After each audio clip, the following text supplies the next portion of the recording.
this super far, like start of the round kind of footsie tool, which is like, footsies is like your mid-range game. You're kind of back and forth when you're feeling the opponent out. The first hit is a mid. The second hit's actually a very fast overhead. And he can actually hit confirm it into the dash and go into a combo if he wants. One thing that's notable about that is typically in MK11, we actually don't have that many special moves that go into a combo without amplifying it. Right. Even Scorpion's Harpoon in this game, he actually has to amplify it to get a combo. Right. He doesn't. The dash, he'll always get a combo. So that's kind of a pretty powerful thing about Kebal, a really good option. And you can just catch people all day with it, just like classic Of course, Kebal. just like classic Kebal. Another really good normal is forward 2-2-4, which he starts doing these mids, and then he ends in an overhead. And he has low attacks that you can use to mix it up if you want. So that's kind of a good, like, up close. Splat. Yeah, and that also goes to a crushing blow we can talk about later. Okay. Another one is 3-2, which is kind of like your Punisher string. Like you block Sub-Zero's slide or Scorpion's Harpoon, and then you can actually, again, juggle them and go into Nomad Dash. Classic Kebal. Now, here's what I want to just do a little. I noticed something that you did, Steve. So, as you know, like when you create your own versions of these characters, you can name what you've done it. You've called this 7-3. Yes. That's a reference to a previous game that I'm Yeah. going to get to, and that it basically is a warning to people playing him. I'm very, very strong. I'm very, very strong. Yeah, beware. And I made this Kebal this loadout on purpose. Did I just blow a reveal? Yeah. I mean, it's not a big deal, but thanks, Tyler, for killing the bit. My bad. My bad. So the final normal I'd like to talk about is my personal favorite with Kebal. It's his forward 4, 1+3. So this knee is super fast. It's a really good mid, and it goes straight into a very quick overhead. Okay. And I want you to keep in mind, I keep mentioning overheads because those are the key mix-up tools that he has in his normals. Right. And we'll get to his lows in a little bit.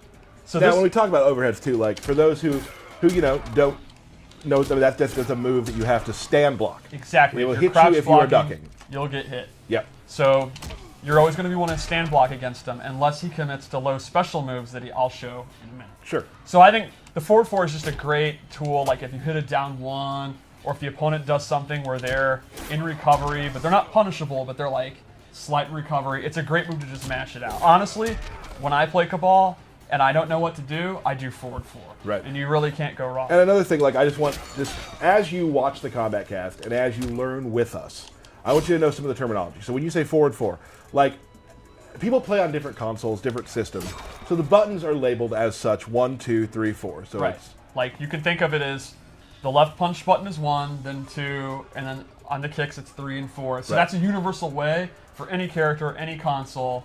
So when you go online, you go to the Amazing Mortal Kombat Reddit, you go to our Discord, on Twitter, if people are trying to discuss what combos do, Yep. you're going to see a lot of 1, 2, 3, 4, back, forward, 4, to like explain how combos work.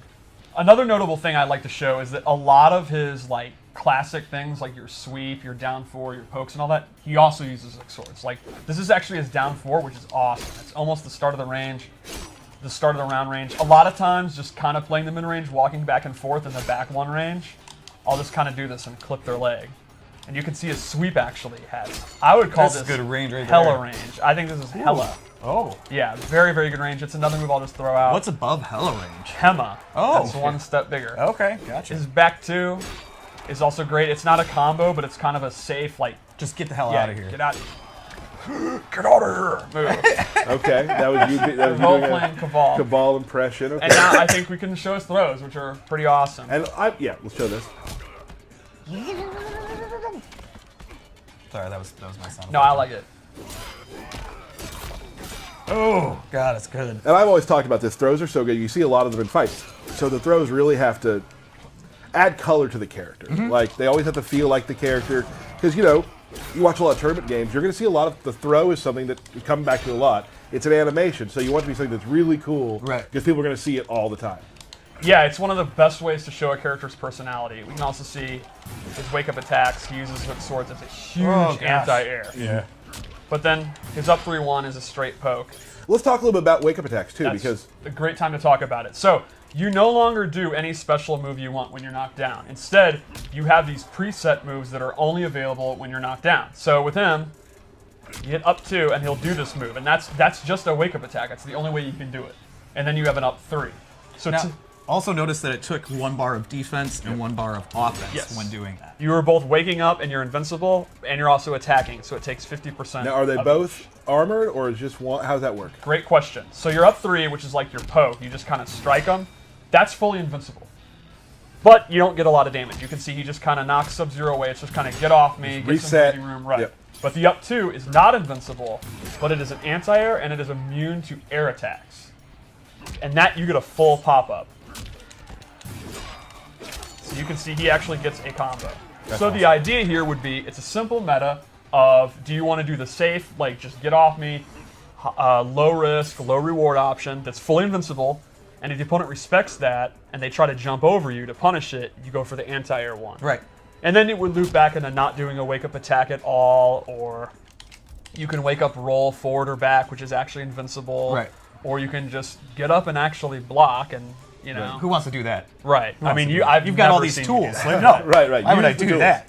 Awesome. So I think that's kind of Kebal's base kit, and I think the notable thing about Kebal in this game is he's actually, in my opinion, pretty basic and easy to play, which is interesting for him. Right. Kebal, like in MK9, was actually a high execution character, and in my opinion, he's not really like that anymore. He's not like a high pressure, high intensity character. He's pretty simple, and for me, I've always loved Kebal, but I could never actually play him. Right. I'm all in on. He's one of my favorite characters to play right now because you're only going to use like 5 or 6 moves, and they're pretty basic. And he kind of has a move list. It's like quick and dirty. Like Right. here's some good mids, here's some good overheads. He has a couple low special moves. What more do you need?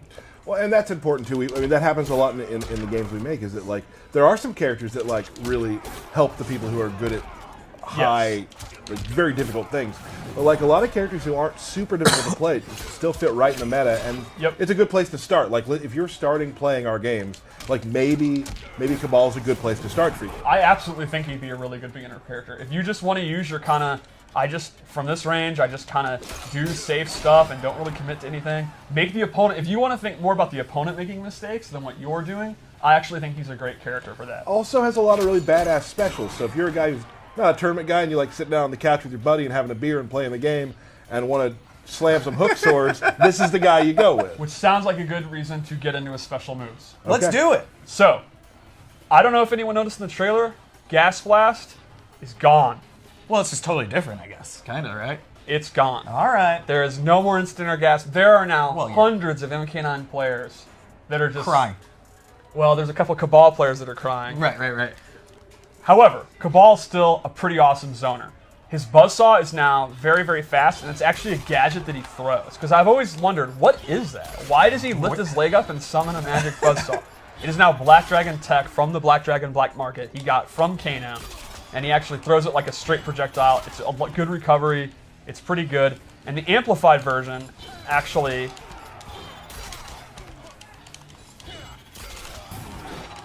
allows him to go into Nomad Dash. So you can't really react to it. You gotta guess that, like, you gotta be pretty confident it's gonna hit.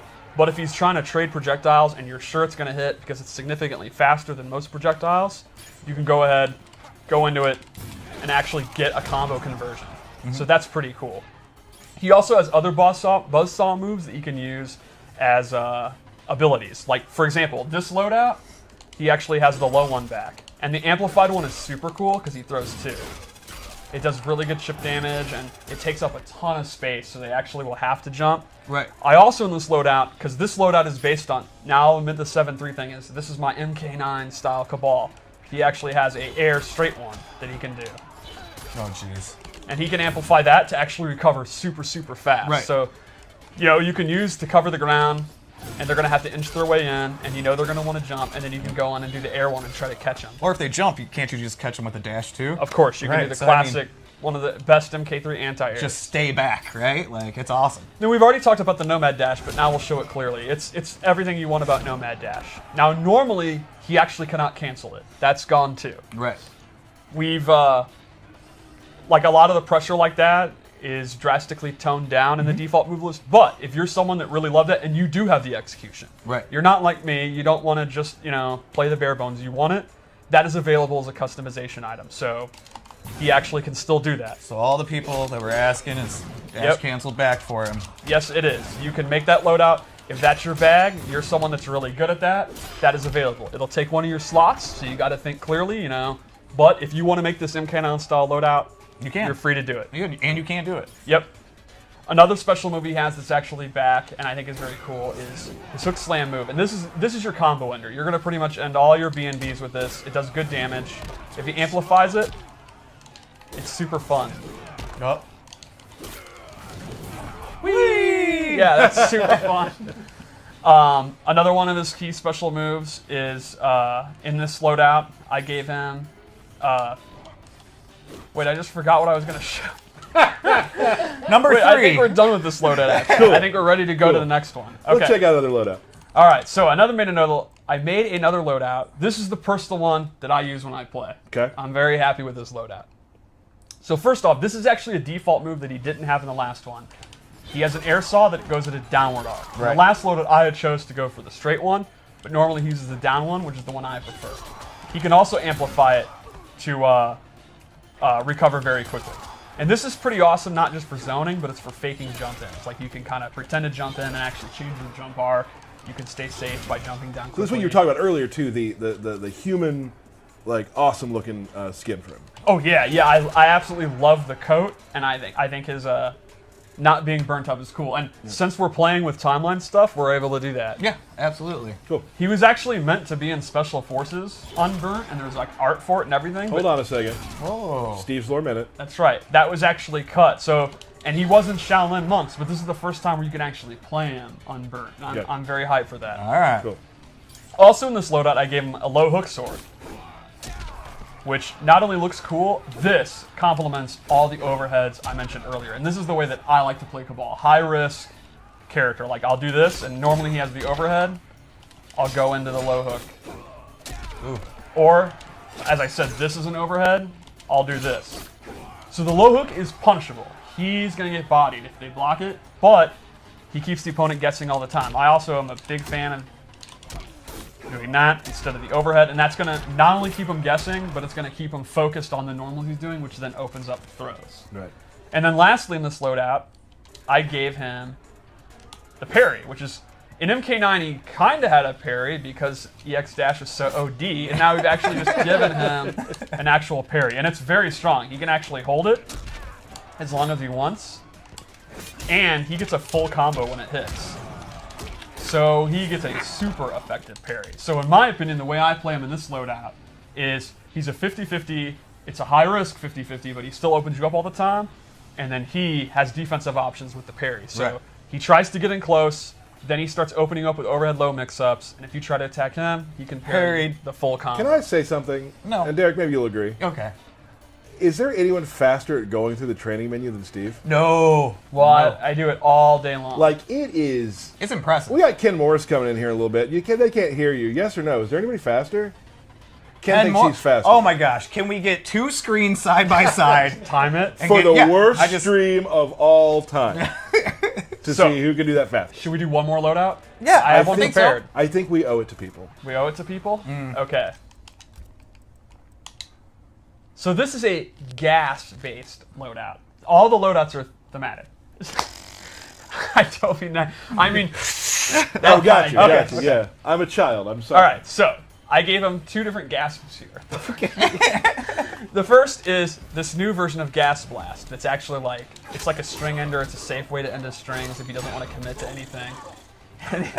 All right. Derek, please. And the amplified version is very neat because he spits out even more gas, and this gas cloud, if the opponent's in it, they will take dot damage, and jumping is disabled. Oh, okay. Do you have to say dot damage or just say dot? Damage over time. That's You're right. That's like saying ATM machine. Right. Right.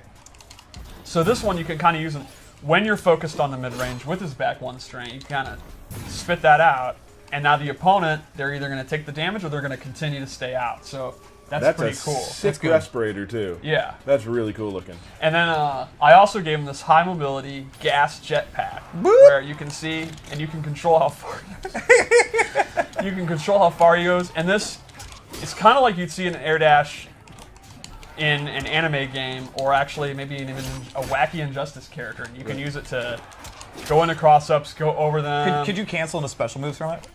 He can. Oh my goodness! Which I really like to do that too. You can use it to go over projectiles. Like if he's going to do Ice Blast, you jump. If you're going to land doing it, Gas Blast over, then do the Air Saw. When you showed that you could cancel that, I want Matt Burke to put Burke Cam on and show what he did when he saw that. Oh, there we go. That was really good. Right. That was Yeah, good. so Burke with Cam. the custom variation system, these are 3 different, very different play styles. You can play a high mobility keep out version where he can close the distance really quickly. You could play an MK9 style OD zoning version with the cancels if you have the execution. What I love is Scarlet has some similar stuff. I'm not smart or talented at playing complex characters, so I can avoid them. But the option's still there if you are. Or you can play the very basic 50-50 version that I like to play. Right. It's pretty much That's up where to I you. would be too. Yeah, exactly, yeah. Crushing Blows. You want to talk about those for a second? Crushing Blows is one of the new systems you may have seen where it goes into the X-ray effect and the opponent has their jaw broken or whatever. Right. So the way it works is every character has 4 to 5 moves that can trigger it, and conditions are what triggers it. For example, the uppercut one everyone has. It's universal, and that is if you counter a high attack. Right. For example, if you try to throw me and I uppercut your throw, will get Crushing Blows. And those can be comboed after. Yes, they have different they do insane damage, and they often lead to DOT or a different reaction, maybe a stagger, or in the case of an uppercut, a combo. Now there is, I believe, and if I'm wrong, I'm wrong. In the options, you can choose how those fire off too, right? The choice is you can make it so that you can hold the button down to trigger it, and that would be if you don't want to, because you can only do them once per game. Because we actually had this happen, you and I, where you beat me in the game, but you did one at the end of the round where you probably shouldn't have done it. I did Sub-Zeros to kill you, but you were going to die with the slide anyway. Right. So losing that bonus damage was actually a bummer. Because he could have used that the next round, but he lost it because you can only do them once it's been done. Now, does it cost meter to use them? It does not. If it's an amplified move, it costs you the meter, Sure. but it does not cost you any other resources, Right. which is one of the cool things about the resource system in this game. So one other example, since we have Kebal on, would be... Actually, I'll do it this way. His 4-2-2-4, if it hits as a punish, will go into the Crushing Blow. So the meta here would be simple. When you block a slide, do you want to cash in and do your Crushing Blow? And you can see, it does a lot of damage. Like, What's the normal damage? Yeah. all right, that's the normal one. So it's a pretty significant increase in damage. And you also can get stuff, again, like longer knockdowns or Right. all different kind of goodies. They are definitely much, much